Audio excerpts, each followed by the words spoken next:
For we wrestle not against flesh and blood. You may see your brother attacking you, people gossiping, people fighting, and then say these people are wicked. No, the people are enslaved to his prince of wickedness. And if you want to fight the people, you will waste your destiny, because they are slaves. They can't do otherwise.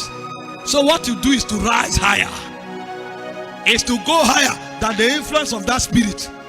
When you pierce through the dark cloud, suddenly the wicked people, the same way they are slaves to that spirit, they'll become slaves to you. That's how we rule. We don't rule by fighting men. We rule by fighting spirits. So when Daniel pierced the canopy of Babylon, they said the king thought to make him king, president over the realm. We wrestle not against flesh and blood, but against principalities and powers, rulers of the darkness of this world, and spiritual wickedness in heavenly places. Principalities capture territories. Powers enslave men that are in that territory. The rulers of darkness provide laws that enslave their perpetual slavery, and wickedness in heavenly places afflicts them with the character of those spirits. It's a four-way operation. The word principality is ancient English, prince without a territory. So when it comes to a territory, he goes to the people that have authority there, and he begins to bargain with them. I will make you rich if you do this. So what they do is, when they enter a territory, they raise their own people. So they begin to look for the prophets, because the gift actually is from God. The devil can't give any good gift. So when they come and they discover in this territory there is somebody who can see into the spirit realm, they now reveal themselves to the person, and they begin to bargain with the person, because the person has the gift from God to see into the spirit realm. So principalities come to survey the land, and they find out the gifted ones. So when they find them, they bargain with them, and they make them witches, wizards, sorcerers, warlocks, and sages. And they enter into covenants with them, and those men become the mouthpiece of the people, because the people have the right over the territory. So the mouthpiece negotiates with the people, and they submit their will to the spirit in return for something, and the principality have secured that territory. The moment it does, it now brings the power. So the power now introduces fear. The power introduces sickness. The power introduces intimidation. The power introduces lust. So even when the people say we don't want anymore, they can't, because the principality have taken the legal right over that jurisdiction. So he now brings his brother the power, and he provides rulership over them. And in order to secure them beyond the people that make the covenant, he brings the rulers of darkness. Because if we make covenant, by the time all of us die, our children will come. By what means will they continue with the covenant? That's what the rulers come to do. They provide laws. So they now say at the end of every month, go and do this, go and do this. So those laws create patterns. Those patterns now implicate generations unborn. And then spiritual wickedness is the one that brings the nature of the spirit.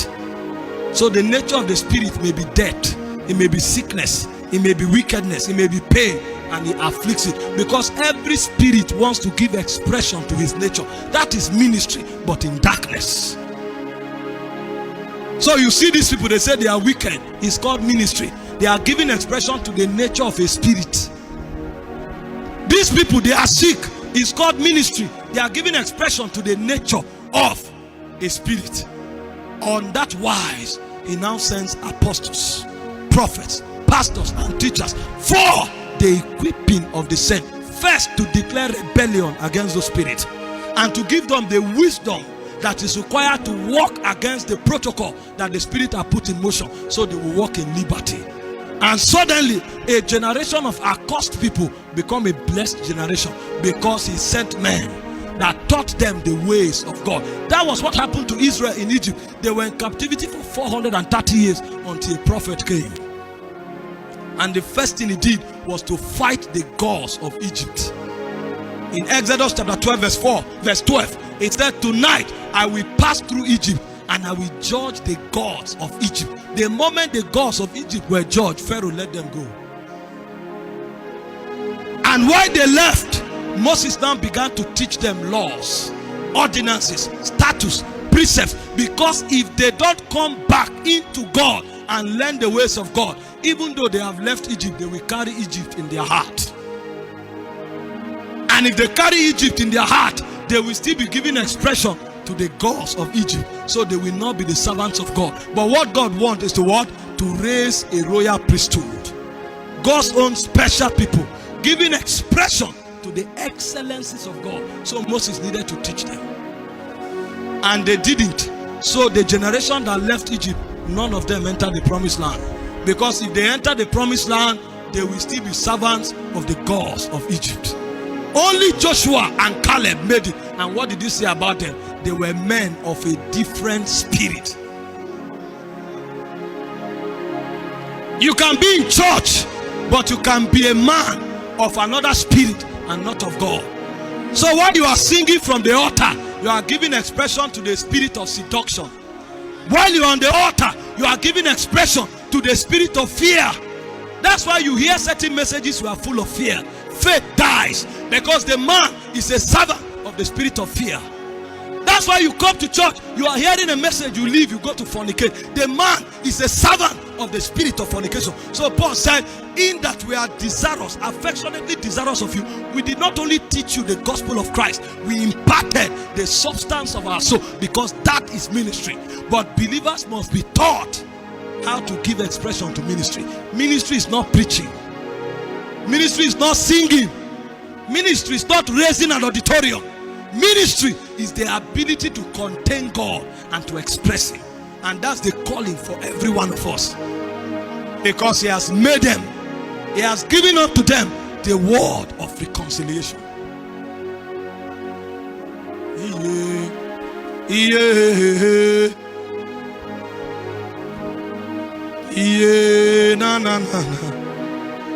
Yeah, yeah, yeah, yeah.